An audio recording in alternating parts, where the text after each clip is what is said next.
sí, con la introducción que ha entendido que soy egresada de kinesiología, acupunturista, y el tema de hoy es el rol de la masoterapia en el tratamiento del dolor de hombro.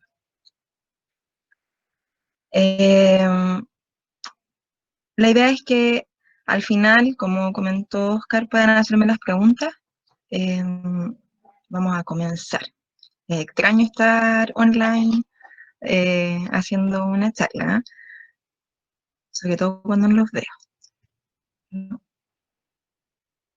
Vamos a seguir. Entonces, ¿qué dice la evidencia científica acerca del rol de la masoterapia en el dolor de hombro? Vamos a comenzar por eso, ¿sí? Entonces, en uno de los estudios más actuales, que es del año 2017, que se llama la efectividad de la intervención conservativa o convencional, incluye ejercicio, terapia manual, que es donde va a estar integrada la masoterapia en este caso, y el manejo médico en adultos. Nos dice que una revisión sistemática y nos dice que los outcomes que van a observar son dolor, funcionalidad, rango activo de movimiento, ¿sí? Estas tres outcomes se van a ver a lo largo de esta investigación. Respecto a la masoterapia o a la terapia manual, nos dice que en el dolor, la terapia manual siempre es mejor que no hacer nada y que además tiene mejores resultados que el placebo. Otro de los resultados que se obtienen es que el ejercicio combinado con la terapia manual tiene mejores resultados que el ejercicio solo. Por lo tanto, la terapia manual y dentro de ella la masoterapia puede tener un rol fundamental para acompañar otras medidas terapéuticas que sean conservativas. Además, otro de los efectos que se observa es que hay efectos inmediatos después de la sesión de terapia manual sobre el dolor comparado con el placebo.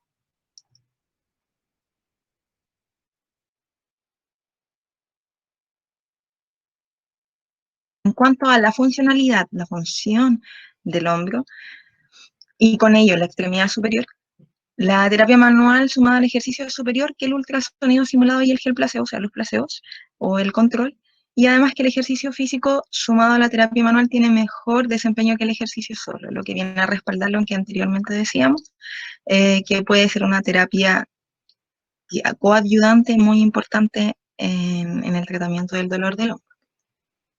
Además, se ejercieron otras comparaciones en el estudio en función de este outcome, que es la terapia manual más el ejercicio versus ejercicio más tape, la terapia manual, el ejercicio, inyección corticosteroide. En este caso es muy importante, vamos a ver el puntero, es muy importante notar que en este caso no hay información contundente para decir si la terapia manual más el ejercicio es mejor o peor que la inyección de corticosteroides. Lo mismo con los medicamentos no esteroides. Y en el caso de el ejercicio versus el cuidado naturopático, que sería en este caso la dieta y la acupuntura, tampoco es absolutamente contundente la información. Otro de los outcomes que fueron medidos, que nombré al inicio, que era el rango de movimiento, o sea, hasta dónde puedo mover en abducción, en flexión, la articulación del hombro, no se ve afectado por la terapia manual. Pero en verdad lo que dice es que no hay datos contundentes o que las muestras eran muy pequeñitas como para decir que la terapia manual o el masaje podían tener un efecto sobre eso. Vamos a ver más adelante que una de las cosas que vamos a buscar también es justamente aumentar el rango de movimiento para generar mayor funcionalidad junto con la disminución del dolor. Eso es lo que podemos ver respecto a la evidencia científica. Entonces, la evidencia científica nos dice que efectivamente la terapia manual, el masaje, puede tener un efecto sobre el dolor y la funcionalidad, que además debe ser acompañada de otra terapia como el ejercicio, y que no necesariamente es mejor o peor que otros tipos de tratamientos que serían de índole más médico.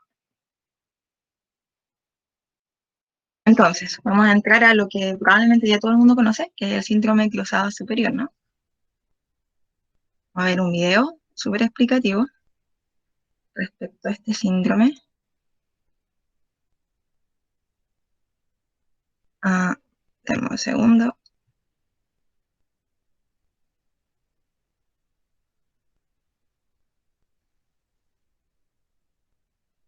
Cuéntenme, ¿se ve bien el video? Si alguien me puede contestar por chat. Sí, ¿Sí? se ve bien, Nati. A volver. Entonces, partimos observando la alineación corporal. Esto es en estático. Y recuerden que las cosas cambian si es que las miramos solo en estático o si ya las empezamos a observar cuando hay movimiento, ¿sí? Que serían dinámicos.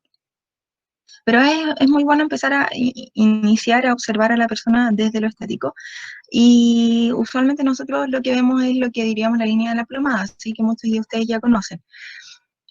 En relación solamente al hombro, en este caso, y cabeza, la línea de la plomada o esta línea imaginaria que tendríamos que observar para decir que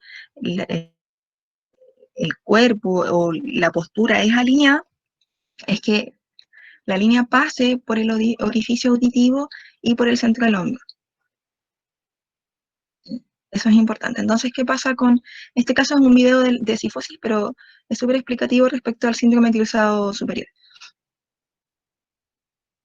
Vamos a ver entonces cómo en una cifosis la cabeza va hacia anterior, hay aumento de la curvatura, los hombros están anteproyectados, lo que va a tener efectos mecánicos sobre la musculatura y las distintas estructuras. Hay una rigidez torácica, pero además hay dificultad para erguirse. Entonces, ¿qué pasa con esta dificultad para erguirse? ¿Qué sucede? Que nosotros vamos a compensar, ¿no? Una de las compensaciones va a ser elevar el mentón, o sea, vamos a extender la cabeza y además vamos a elevar los hombros. Entonces, muchas veces vamos a ver pacientes que tienen los hombros elevados justamente por esta incapacidad de poder erguirse bien. Y si ven también, cambia la relación del húmero con la cavidad glenoidea. Vamos a seguir mirando entonces. También va a haber,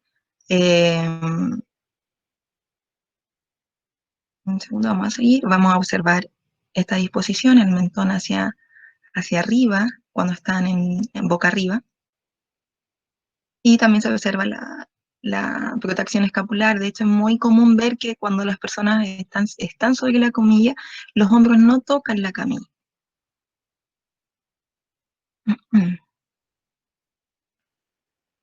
Y también cuando uno puede decir que es funcional o estructural, cuando es estructural se mantiene esta posición sobre la camilla y se acentúa en posiciones boca abajo. Entonces, lo principal es a nivel muscular que la musculatura se va cortando, ¿no? Porque vamos hacia adelante. Entonces, vamos a ver que pectoral menor, pectoral mayor se van a ver acortados. Además, como va a haber una elevación de hombros, lo más probable es que estemos trabajando y acortando trapecio.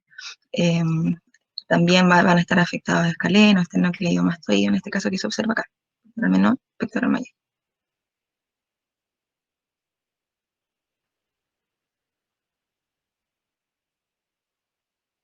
Vemos cómo se corta. Y otra de las situaciones que vamos a ver es que va a haber debilidad o poca activación de la musculatura posterior. Entonces esta musculatura se va a ir alargando, ¿no?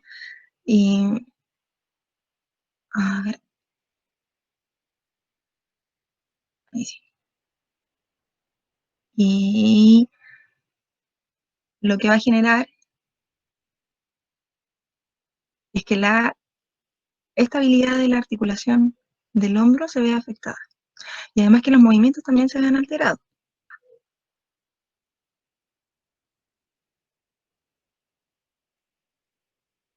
Entonces vamos a ver aumentar las curvaturas lumbar y cervical. Va a haber un acortamiento también de los extensores de la cabeza y también del esternocleidomastoideo, que lo nombramos anteriormente.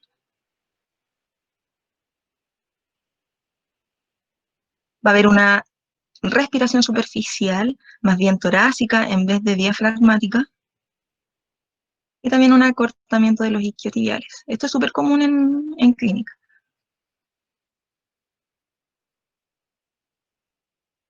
Ok.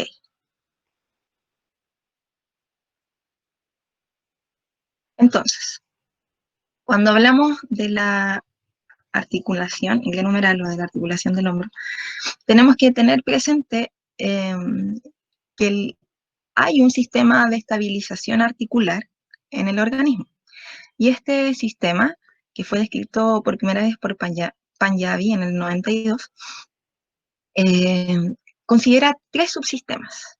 Es importante tenerlo en mente porque usualmente nosotros cuando nos encontramos con un usuario o con alguna alteración musculoesquelética, tendemos a pensar en músculo, tendones, y usualmente tenemos la visión en ese foco, pero tenemos que considerar este subsistema, que sería el subsistema neural, que incluye, por un lado, el, los nervios, obviamente, pero también los receptores nerviosos o los receptores de los distintos receptores cutáneos, receptores articulares, de los distintos estímulos que vamos a poder sensar. El subsistema pasivo, que en este caso estaría dado por las estructuras que no se mueven, como las articulaciones, los ligamentos, etc. Y el subsistema activo, que estaría conformado por la musculatura. Entonces, cuando hablamos de estabilización articular, de que el movimiento sea estable, que la articulación sea estable, tenemos que pensar en estas tres. ¿Por qué? Porque si uno se afecta, se va a ver afectado el resto. Es un sistema en donde los distintos subsistemas van a estar comunicándose y además asistiéndose uno a otro.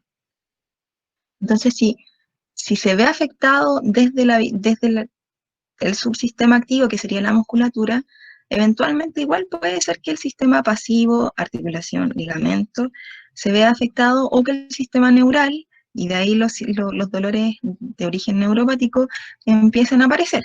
O al revés, cualquiera de estos puede afectar al otro.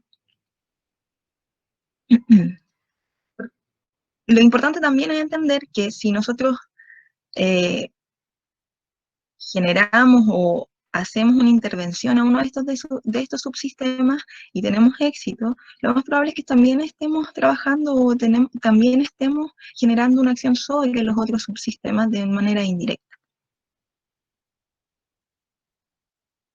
Entonces, recordar que en el subsistema neural, a nivel de la articulación del hombro, tenemos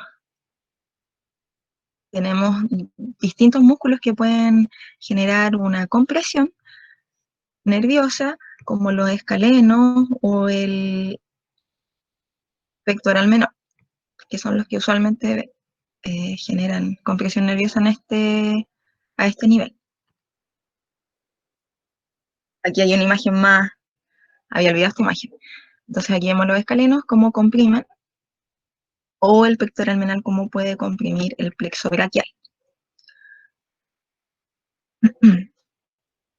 El subsistema pasivo, entonces, usualmente incluye los ligamentos, pero hay una cosa especial con los ligamentos. Los ligamentos también dan información propioceptiva. Entonces, cuando tienen por un lado una función de contener, de sostener, de limitar el movimiento de la articulación, o sea, que no salga de o coaptar la articulación, mantenerla en ese lugar, pero además nos van a informar acerca del movimiento que estamos haciendo a nivel articular. Si es que en algún momento llegase a generarse inflamación en esta zona, esa información va a estar dañada, porque ya la estructura está dañada. Entonces, lo que va a suceder es que no solamente se va a alterar la estructura, sino que también toda la función de la articulación. Y el subsistema pasivo dice acá, pero en verdad es activo. Y importante recordar, no es solamente esto, obviamente, hay otra musculatura involucrada, pero ¿por qué nombro la de los manguitos de los rotadores o del manguito rotador? Porque va a ser una estructura fundamental en la coaptación de la articulación glenohumeral, de la estabilización de la misma, y que es la que usualmente se ve dañada. Entonces, es importante tenerla en mente. Y recordar que el infraespinoso pasa bajo el acromion y es el que usualmente se ve afectado en las lesiones del hombro, ¿no? Y aquí hay una imagen más explicativa de cómo el supraespinoso puede dañarse debido a un movimiento alterado. Entonces, usualmente la articulación o el húmero debería rotar y deslizarse, pero cuando a veces tenemos este problema o cuando tenemos los movimientos alterados, usualmente sentemos los hombros, se genera un choque entre el húmero y el acromion, aplastando obviamente el músculo y su inserción.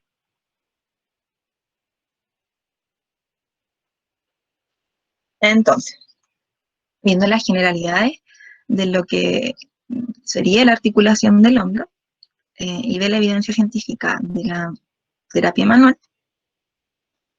tenemos que nombrar antes de pasar al tratamiento o a los posibles tratamientos en este caso eh, que, que, que vengo a proponer, o estrategias de tratamiento, siempre pensar en las contraindicaciones. Entonces, las lesiones que sean anterior al tratamiento, o sea, que se den antes de las 72 horas, que serían agudas, siempre recordar, ustedes ya lo saben, pero me pasaba mucho en clínica que de repente, incluso yo, antes, cuando estaba empezando, olvidaba esta fórmula que en verdad es súper útil, que sería la del Price, Rice, como la conocen algunos. Entonces sería inmovilización, compresión, elevación y el frío, siempre súper importante.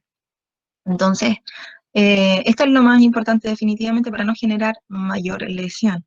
Por eso es súper importante saber desde cuándo empezó la lesión, hacer esa pregunta en clínica, cuánto tiempo lleva, qué fue lo que generó, si es que algún movimiento o algún hecho en específico. Y ¿qué podemos hacer además desde la terapia manual? Hacer drenaje linfático y también ocupar los agentes físicos, que en este caso sería el hielo. El hielo, utilizarlo siempre con precaución porque pueden generar quemaduras, pero colocar frío, quitarle temperatura a la zona es súper útil en estos casos. Entonces, ¿qué otra cosa es importante saber?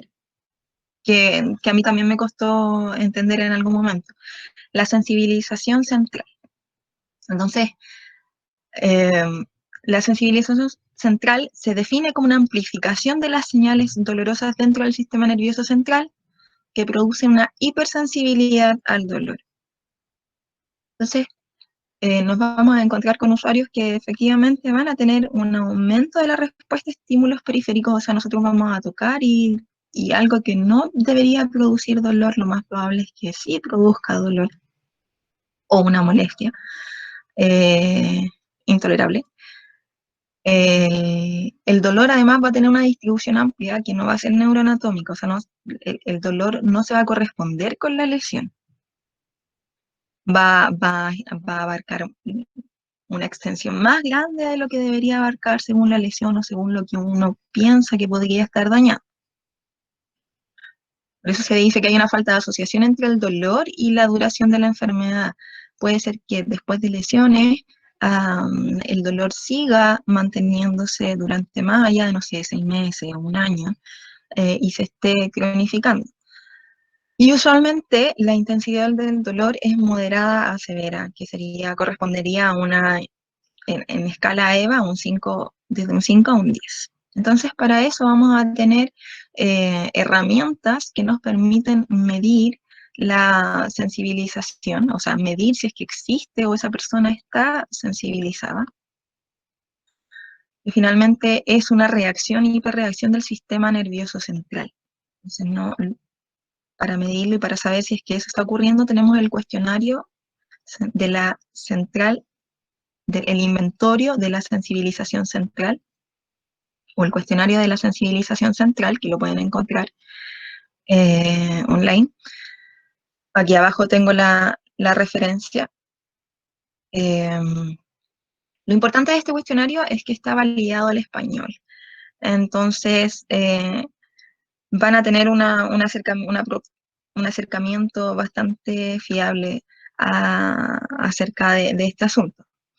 Entonces, lo que nos permite saber si es que la persona tiene una sensibilización central es generar un abordaje o una propuesta que nos permita primero enfrentarnos a este problema. Entonces, vamos a utilizar herramientas que quizás primero se enfoquen en generar una respuesta de relajación vasovagal que nos permita luego intervenir en la zona dolorida.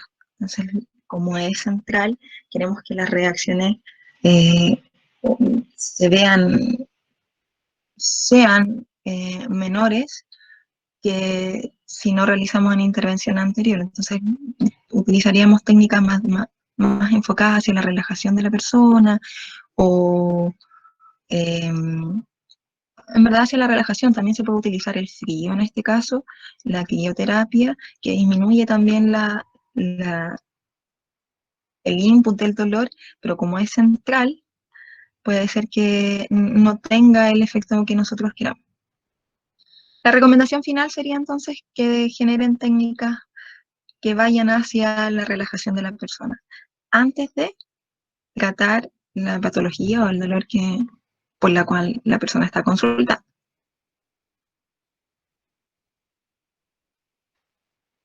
Entonces, habiendo observado las consideraciones anteriores, vamos a hablar acerca de la liberación miofacial, que probablemente también muchos conozcan, pero es un abordaje igual interesante, considerando que la fascia va a estar recubriendo el músculo. Entonces, cuando estemos generando movilización de tejido blando, también nos vamos a encontrar con el sistema de fascias.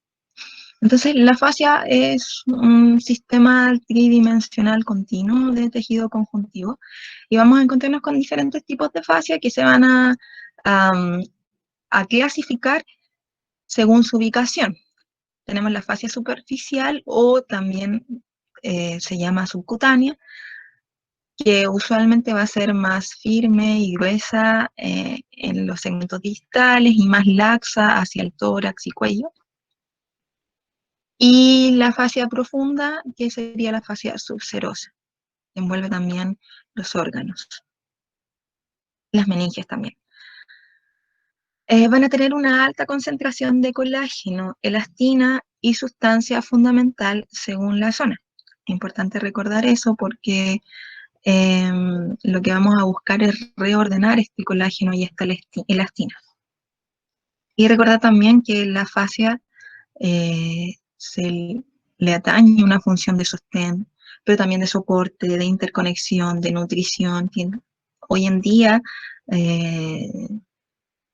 la fascia toma preponderancia en cuanto a la terapia manual, a la movilización de tejidos. En cuanto a la fascia, muchas veces puede ser la que esté afectada más incluso que el músculo. Entonces, la liberación miofacial es una técnica que va a aplicar fuerza muscular directamente al tejido involucrado. Muchas veces también vemos que consiste en que incluye en crear calor en el tejido a través de la fricción. ¿Por qué? Porque el colágeno, lo que está estas fibras de colágeno van a estar, se alteran o cambia su distensibilidad en función del calor. Se pueden distender más mientras más calor o más temperatura tengan.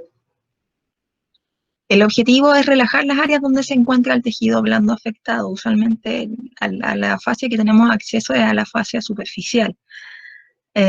Por lo tanto, es la fascia que cubre usualmente el músculo.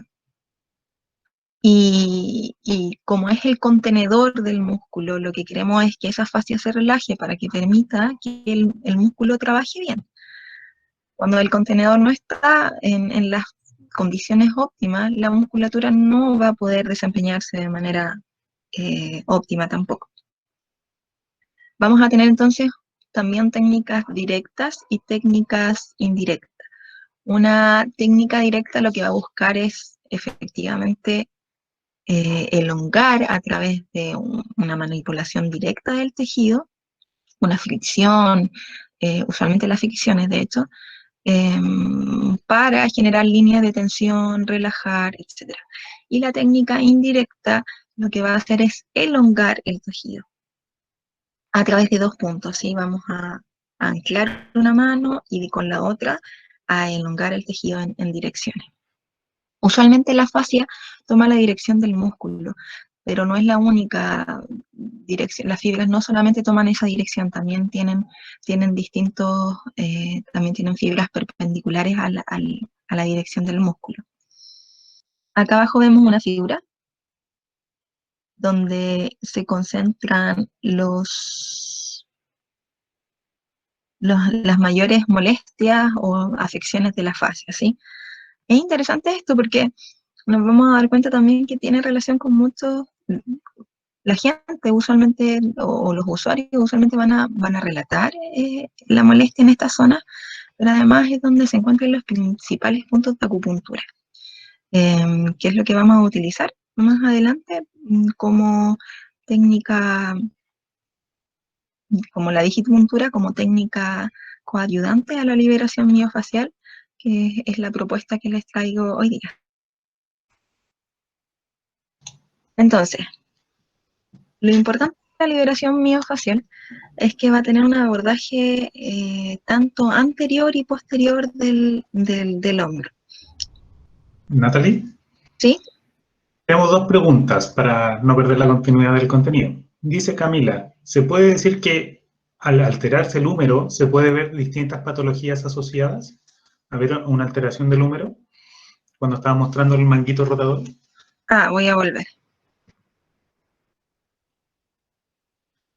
¿Ahí? Sí.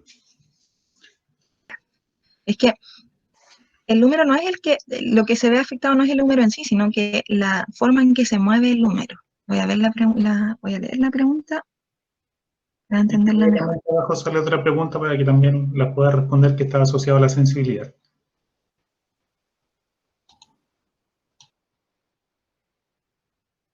Ah, ok, ya. Eh, lo que se va a generar es el cambio en la relación del húmero con la cavidad glenoidea. Entonces, por un lado, sí, es real, van a ver, va a dar lugar a distintas patologías. En este caso, por ejemplo, el pellizcamiento subacromial, que es cuando el húmero genera una fuerza hacia superior, en vez de rotar, se eleva hacia arriba, va a chocar. Ese sería un pellizcamiento. También puede ser que se vean afectadas, por ejemplo, la cápsula articular junto con los ligamentos, y eso daría lugar a la capsulitis adhesiva.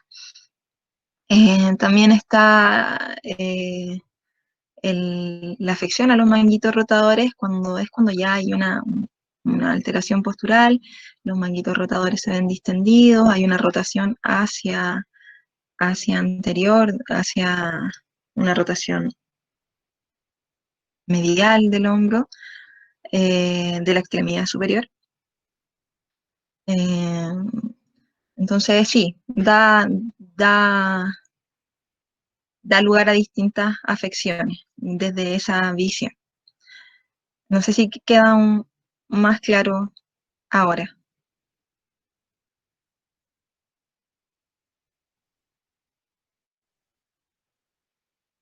¿Y no?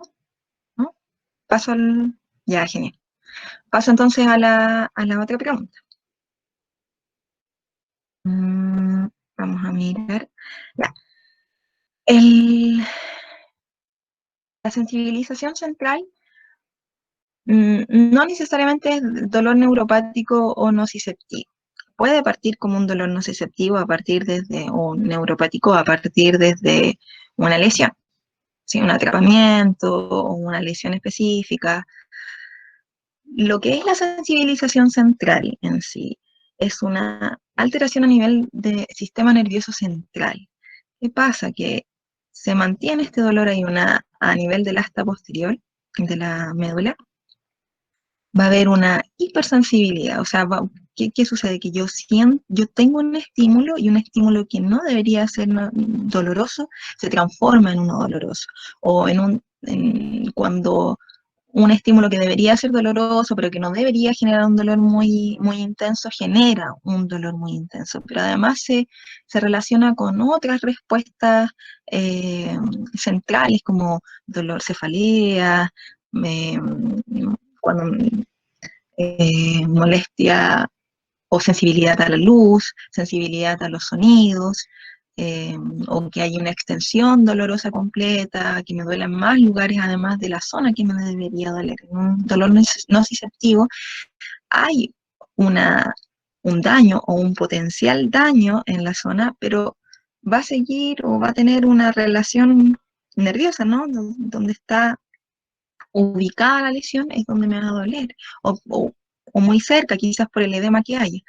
Pero en el caso de la sensibilización central es que un estímulo se vuelve doloroso cuando no debería serlo, ¿sí? O se vuelve muy doloroso cuando no debería serlo. A eso nos referimos con sensibilización central. No sé si queda claro.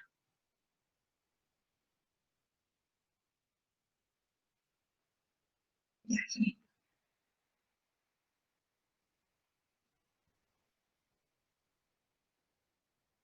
Entonces, habíamos quedado acá. Sí. Eh, es súper interesante la liberación miofacial del músculo subescapular, que no sé si se alcanza a apreciar, pero si no en el video, el abordaje es por anterior, en decúbito supino, en boca arriba. Entonces lo que buscamos es alcanzar el subescapular bajo la escápula, pero por anterior, ¿no? Y podemos manipular. Muchas veces sucede que nos concentramos, cuando hay dolor en la zona del hombro o cuello, nos concentramos en la zona superior por posterior, pero pocas veces nos concentramos por la zona anterior. Y uno de los músculos que más olvidados quizás es el subescapular. Se puede realizar el abordaje a través de fricciones o de manipulaciones. La fricción sería de inferior a superior por la línea axilar, ¿sí?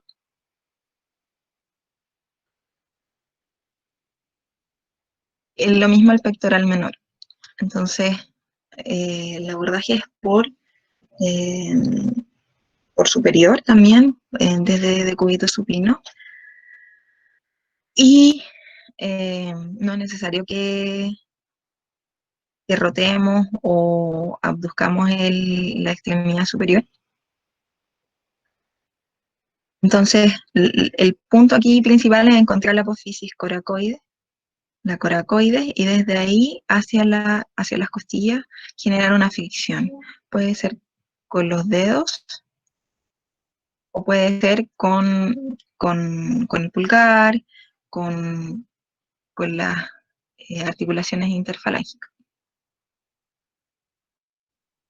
Importante, sí, recordar que hay que calentar el tejido. Mientras más tibio o caliente esté el tejido, más distensión de la fibra tenemos y más relajación de la zona.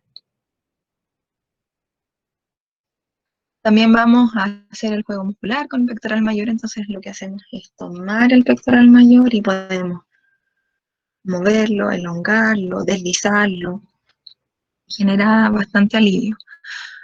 Usualmente se ve que en las personas que tienen muy anteriorizado, con mucha anteproyección de hombro, después de realizar esta liberación miofacial, cambia la ubicación o relación del hombro y empieza a ir hacia posterior. Y empezamos a ver que en verdad hay un cambio en la alineación de la articulación. En el abordaje por posterior, entonces, está el encuadre escapular, este es mucho más conocido.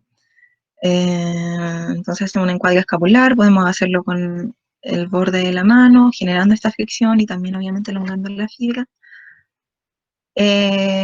Por medial, por lateral y por superior. También, como les comentaba, es mucho más conocido y suele abordarse desde la masoterapia así.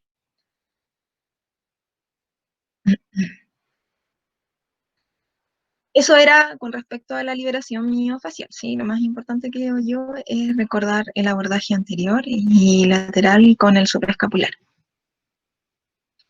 Y con las técnicas neuromusculares, entonces tengo una descripción aquí de la técnica neuromuscular. Las personas que trabajan con digitopuntura suelen usar esta técnica, sin saberlo incluso a veces. A mí me pasa así, yo no sabía que la estaba usando. Entonces, usualmente lo que hay que hacer es identificar el punto gatillo, una zona dolorosa o fibrosa, en el recorrido de incluso la fascia y el músculo.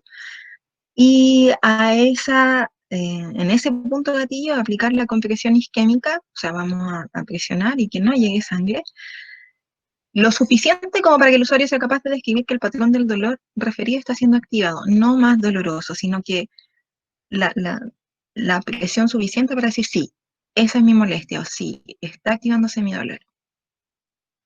Se mantiene esa presión, ese mismo grado de presión, ustedes van a sentir, usualmente se siente que se relaja la zona, durante 5 a 6 segundos, y luego se libera la presión durante 2-3 segundos, se deja descansar. Se vuelve a repetir el patrón hasta máximo de 2 minutos, y usualmente el usuario informa que los síntomas del dolor han disminuido. Eso es usual, pero puede ser también que nos diga que no, que ha aumentado, y en ese caso deberían suspender la, la manipulación de esta técnica, ¿sí? Lo más probable es que haya un proceso inflamatorio, etcétera, y que lo ideal sea, evidentemente, no generar esta aplicación. Y luego se puede generar una contracción isométrica en la musculatura adyacente. ¿Qué es esto? Pedirle que contraiga y que relaje, ¿sí? Nada más que eso, no que mueva, no que genere, no, que apriete y suelte, ¿sí? Una contracción isométrica de 7 segundos sería suficiente. Y obviamente los puntos más importantes de estas técnicas neuromusculares, y esto ya es más desde la práctica clínica, ¿no? Desde mi propia experiencia. Eh, el esternocleidomastoideo, sobre todo en las personas que tienen dolor de hombro, suele estar súper activado, sobre todo porque los patrones de movimiento de la columna cervical van a estar alterados, y este músculo que debería eh, estar activado solamente cuando movemos la cabeza, va a estar incluso en reposo activo. Entonces lo que vamos a buscar es que se relaje, que se desactive, porque además de generar alivio, porque estamos liberando de la tensión, también estamos haciendo un cambio mental, ¿no? La persona está experimentando su cuerpo en ese momento de una manera distinta. Si bien quizás no es lo suficiente para generar un patrón, o para cambiar una conducta específica, la persona sí puede tener una experiencia que le ayude a decir, claro, yo en verdad tengo que relajar esta zona. O sea, no solamente estamos trabajando a nivel, y eso hay que recordarlo a nivel local, sino que también hay que recordar que es un sistema neural, y el sistema nervioso central también está involucrado en eso, ¿sí? Entonces la experiencia también es súper importante. Y así vamos a encontrar, a nivel de la apófisis espinosa, puntos como la vesícula biliar o el ex anián, que van a estar en la inserción, en el origen del músculo, y que usualmente suelen generar mucha relajación del músculo. Aunque a veces también es necesario ir hacia el vientre muscular, como con intestino grueso 18, y generar para ayudar a relajar la zona. Los puntos posteriores que se ven acá son en este triángulo, del cuello, igual es importante porque nos van a dar espacio para trabajar sobre el esternocleido, perdón, sobre los escalenos, que son, como les mencioné anteriormente, los que suelen atrapar el plexo braquial. A veces, en ocasiones, también es necesario ir hacia la inserción, ¿sí? En la clavícula. Otros de los puntos que que yo utilizo harto en clínica y que las personas suelen decir que les gustan mucho estos puntos, que los relajan, serían vesícula biliar 20. Entonces aquí vemos eh, la articulación, vemos, perdón, la vértebra y C2, esto sería C1, y encontraríamos vesícula biliar 20, que sería el más usado en este caso, sobre el atlas, ¿sí? También lo suelo usar bastante. Y en este caso ya directamente en el hombro, entonces nos vamos a encontrar con puntos como vesícula biliar 21 y triple recalentador 15, que van a estar sobre el trapecio. Y como les comentaba, usualmente la alteración que nosotros generamos o la compensación de movimiento que hacemos es la elevación de hombro. Suele funcionar muy bien para relajar el trapecio, las fibras superiores del trapecio, y poder llevar el hombro hacia una posición más baja. Así, intestino delgado, estos puntos son súper buenos para la afección del supraespinoso. Usualmente son puntos que son puntos gatillos y dolorosos, sobre todo estos puntos ubicados en la escápula, la raíz de la escápula y alrededor del acromion. Importante reconocer que los lugares de origen y de inserción de la musculatura suelen ser puntos. Origen, inserción y vientre muscular suelen ser puntos de acupuntura. Entonces, una visión más cercana de intestino delgado 13 sobre la raíz de la escápula. Y entonces, para el deltoides o sobre el deltoides también vamos a encontrar intestino delgado 10, intestino delgado 9.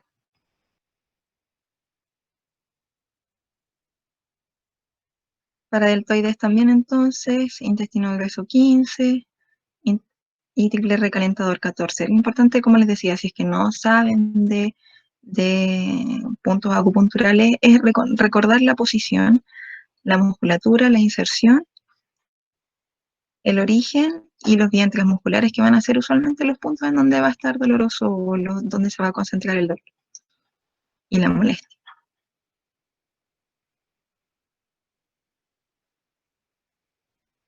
Fíjense acá que estos puntos van a ir justo en el triángulo donde está pectoral menor.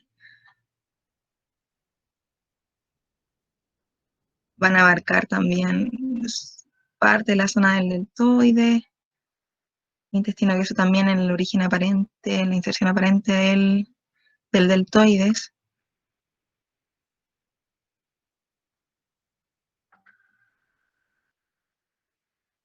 Y eso a grandes rasgos. Déjenme ver. Ok. Pensé que me quedaba menos tiempo. Entonces eso a grandes rasgos. Recordar la anatomía y los espacios. En esta zona usualmente va a pasar también, como les decía, está el pectoral menor y va a pasar el plexo braquial. Estos puntos son importantes porque suele generarse atrapamiento a nivel de esta zona y lo que se genera es el dolor referido y ahí estaría el componente neural, ¿sí? En donde va a haber un dolor que se extiende a nivel de la extremidad superior y que no necesariamente está relacionado con una noxa en específico, sino que suele ser el atrapamiento por contracción muscular o por desequilibrio muscular en esta zona.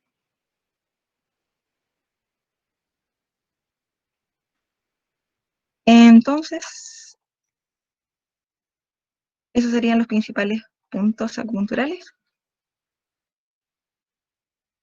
Y les dejo también que van a tener eventualmente la bibliografía, las referencias bibliográficas de este trabajo. No sé si tienen alguna duda, yo creo que este es un momento perfecto para poder abrir sus micrófonos o utilizar el chat para realizar sus consultas.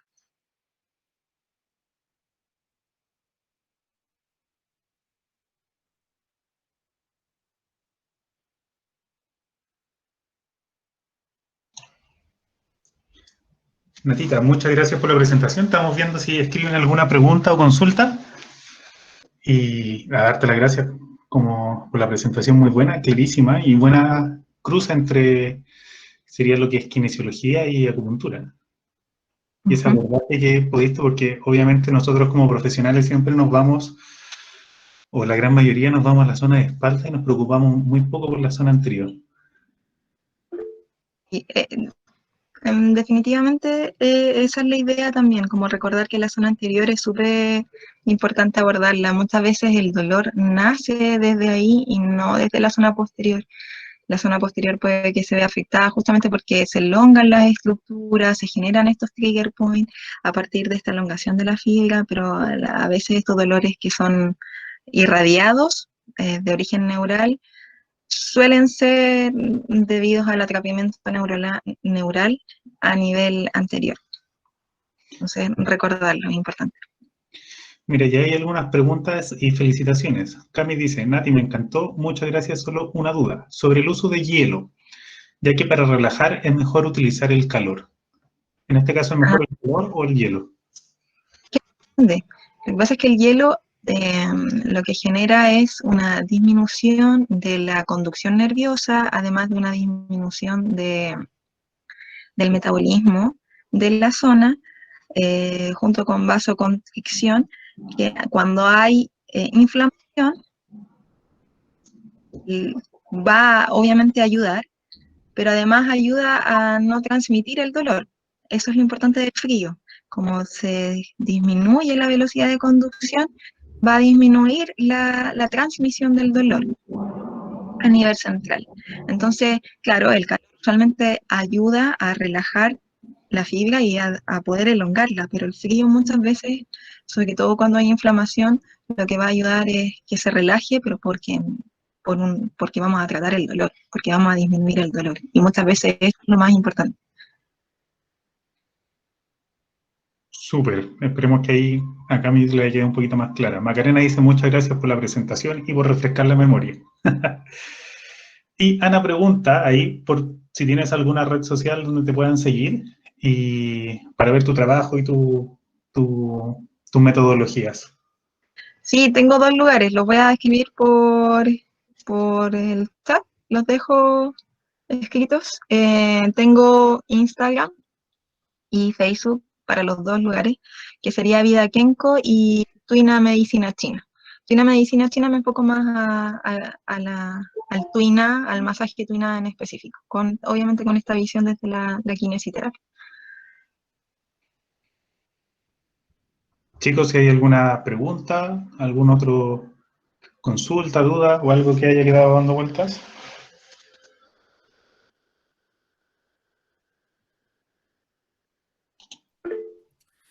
Hola, Natalie, tenía una consulta, no la puedo escribir, no me dice error al enviar, pero es sobre la presión que ejercemos sobre un trigger point. ¿Qué tenemos que llegar a generar para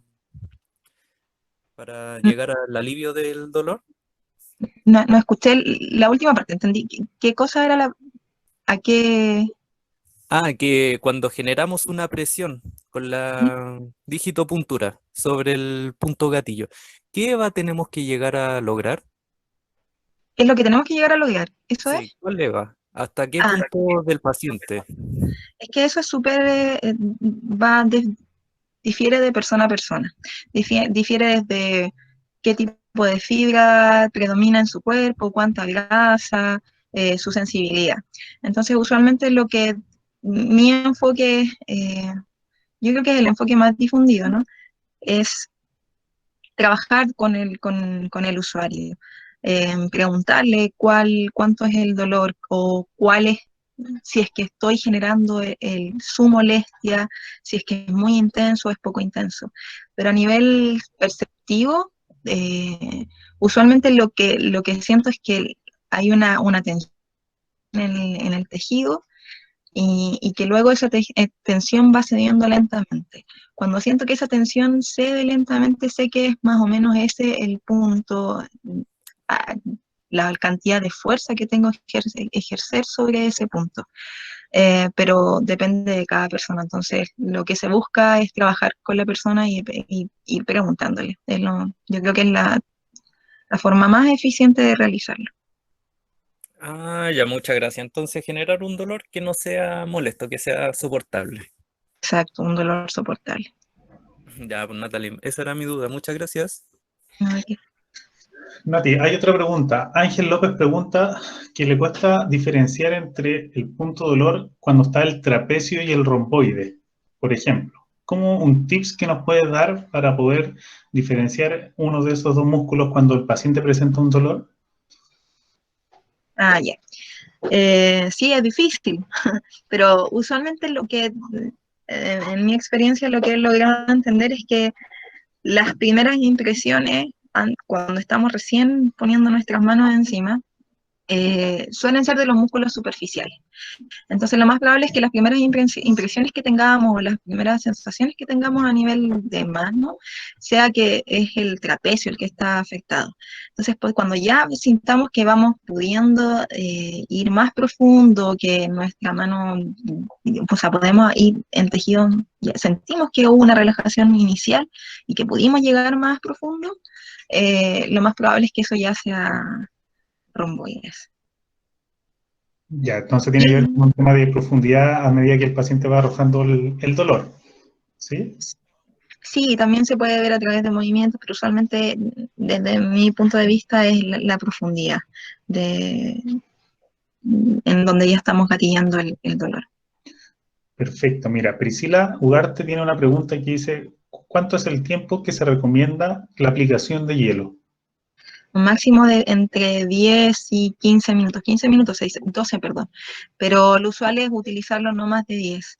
Cuando utilizamos hielo, la idea, hay grados específicos a los que tenemos que llegar, por lo tanto se recomienda que no haya una aplicación directa. Hay distintas formas de aplicación de hielo, una de esas sí hay una crioterapia que es con hielo directo, pero en este caso, cuando no tenemos un termómetro para poder ir traqueando la temperatura, el ideal es utilizar una bolsa de hielo envuelta en papel secante para que no haya una transferencia directa de calor desde el cuerpo al hielo que nos haga generar una quemadura. 10 minutos máximo, no más que eso. Perfecto. Tami Vera pregunta, y te da las gracias por la charla, ¿y es mejor infiltrarse corticoides y seguir con el tratamiento o solo seguir el tratamiento? ¿Qué recomendación nos darías tú según el paciente? Es que según la evidencia científica, bueno, como vimos al inicio, no hay no hay evidencia contundente para decir cuál de los dos es mejor. Si un tratamiento conservador o, la infiltración con corticoides o el ejercicio más la terapia manual. Pero depende también de la persona, qué es lo que decida. Si es que se siente cómodo con una infiltración, si es que tiene las lucas para hacerlo. Y por otro lado también pensar que las infiltraciones con corticoides, si es que no son tan necesarias, igual sería ideal reservarlas como una opción más a largo plazo o reservarlas para otra oportunidad. Pero no hay evidencia científica de que sea una mejor que la otra. Súper. Carla Bernal pregunta qué libro nos recomendarías para los puntos que mostraste dentro de la diapositiva. Es el de la Claudia Fox, Atlas de Acupuntura, lo encontré en internet. sea, es descargable, súper descargable, pero está en inglés. Ya, pero hay un libro que podamos acceder fácilmente desde internet. El atlas de acupuntura, si no, pueden buscar los puntos acupunturales. Hay varios atlas que son como atlas de acupuntura que son súper fáciles de conseguir. Pero a mí me gusta este porque tiene referencia anatómica súper específica, el de la Claudia Fox. Yo lo encontré les digo al tiro, en academia.edu. Lo voy a Perfecto. dejar anotado en el chat.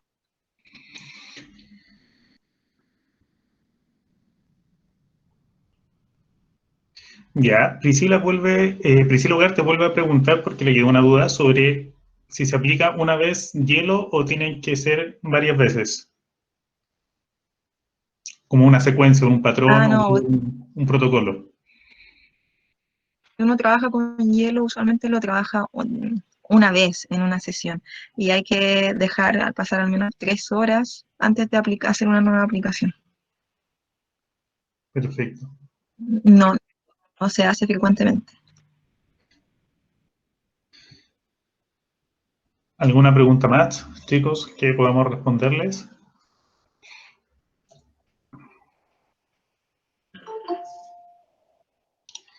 Natalia Darte, Ojo, dígame. ¿sí? ¿Sí? No, con hielo lo pueden usar antes, si es que hay mucho dolor y mucha sensibilidad, o incluso después de un masaje, en el caso de que hayan generado un trabajo muy intenso, muy profundo y ustedes piensan que vaya a quedar dolorida la zona, entonces se puede utilizar hielo, pero después hay que pedirle a la persona que haga movimientos suaves o ayudarla, asistirla en los movimientos particulares para que no vaya a generar algún tipo de lesión.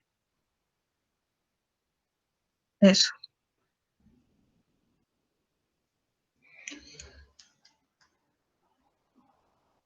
Creo que no hay más preguntas. Un minuto.